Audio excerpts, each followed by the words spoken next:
Aqui hoje para conversar a respeito da narrativa que consta em Lucas capítulo 16, que em muitas Bíblias está descrito como a parábola do administrador infiel.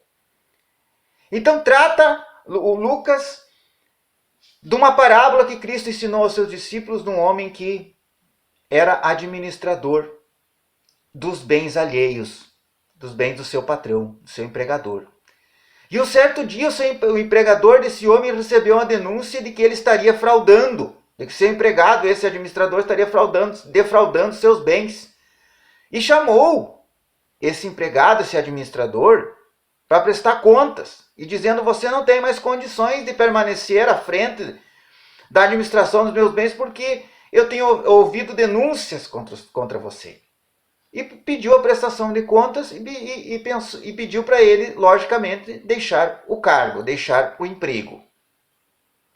Mas o centro dessa parábola é justamente a conduta, o comportamento desse administrador depois de perceber que ele estaria prestes a ser demitido pelo seu patrão, pelo seu empregador.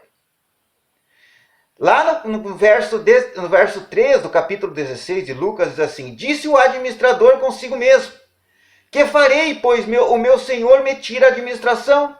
Trabalhar na terra não posso, também de mendigar tenho vergonha. Eu sei o que farei, para que quando for demitido da administração me recebam em suas casas.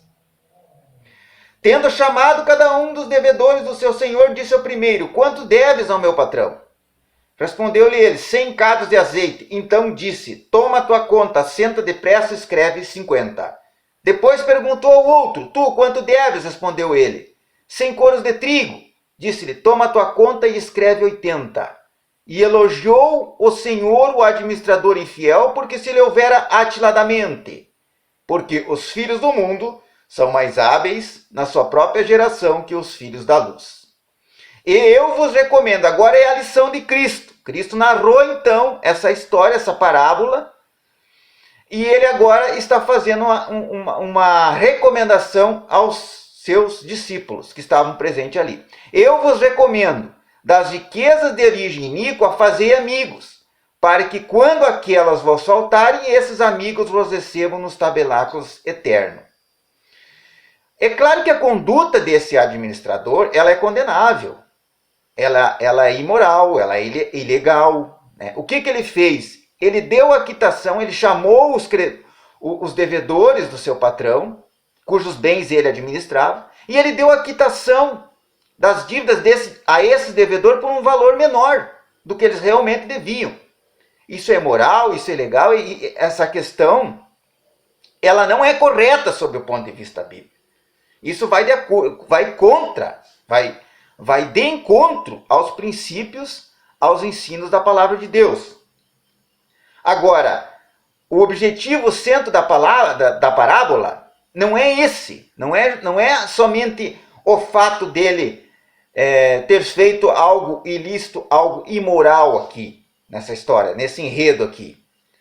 É o fato de que ele usou com misericórdia.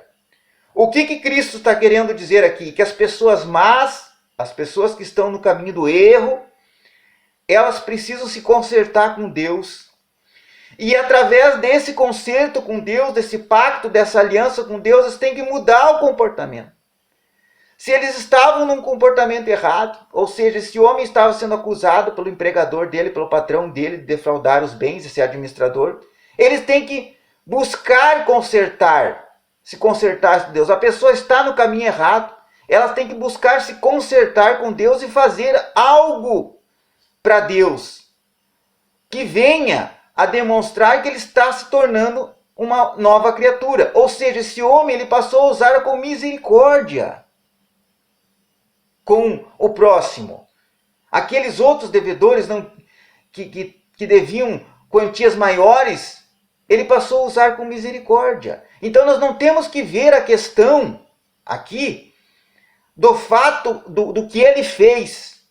Porque o que ele fez é imoral, o que ele fez é ilícito. Ele deu a quitação, ele digamos, dispensou os devedores de pagar a dívida integralmente ao patrão dele, sem o conhecimento, sem a autorização do patrão dele. Então isso é errado. Mas o fato é que o que Cristo quer demonstrar? Eu vou recomendar as riquezas de origem iníqua, ou seja, ele estava ali fazendo algo contra o patrão dele de maneira ilícita, de maneira iníqua. E o patrão dele descobriu e chamou ele para prestar contas e disse que ele iria ser demitido. Então ele estava no caminho errado. E a partir de então que ele percebeu que ele estava no caminho errado, que ele estava fazendo coisas que não poderiam ser feitas na administração dos bens do patrão dele, ele tentou corrigir isso. É claro que ele praticou um novo erro. Ele tentou corrigir, mas essa correção quer dizer, ele usou com misericórdia para o próximo. O que Deus quer dizer isso? Que as pessoas têm que usar com misericórdia. As pessoas têm que tratar o próximo com misericórdia. Então ele pegou e usou misericórdia, enquanto ele estava na condição ali, ele usou misericórdia com os credores, os devedores do patrão dele, na administração dos bens. Por isso que ele disse assim, Cristo ensinou o seguinte: das riquezas de origem iníqua. Ele estava ali administrando de maneira iníqua os bens do patrão dele. Fazei amigos. O que ele fez? Ele passou a usar com benevolência e misericórdia o próximo que vinha pagar as contas para o patrão dele. E passou a fazer aquilo que está lá. Ele mandava as pessoas escrever ali que a dívida é menor. É isso que está no verso 6. No verso 7, um devia 100 cados de azeite, ele disse: assenta depressa, escreve 50. No verso 6 do capítulo 16 de Lucas. No verso 7 do capítulo 16. Depois perguntou outro: tu quanto deves? Respondeu ele: 100 coros de trigo. Disse: toma tua conta e escreve 80. Ele usou com misericórdia em relação aos devedores, as pessoas que deviam ao patrão dele. Por quê? O que Deus está dizendo? Se você for misericordioso na sua vida, claro que fazendo as coisas de maneira correta, de maneira moralmente aceitável, moralmente de acordo com a Bíblia, honesta. Não de maneira desonesta, de maneira alguma, mas agindo de maneira honesta. Agindo de maneira moralmente aceitável, de acordo com os princípios de Deus, de acordo com o ensino da Bíblia, em relação ao próximo, Deus vai ter misericórdia com relação a você. É por isso que ele diz assim: eu vos recomendo as riquezas de origem iníqua. Ele estava numa vida errada, uma vida iníqua. E ele passou a querer consertar isso, fazendo amigos, querer consertar isso, usando com misericórdia em relação ao próximo. Porque da riqueza de iniquidade, você tem que mudar de vida, você tem que sair da sua vida de iniquidade, da sua vida de erro. É isso que Cristo está ensinando. Sair da vida de erro, de iniquidade, e passar uma vida de honestidade. Uma vida de benevolência, de amor ao próximo, de benignidade, de compaixão com o próximo. E a compaixão, ele teve compaixão com os devedores do patrão dele. É esse o centro da parábola. É esse o cerne. É a compaixão ao próximo.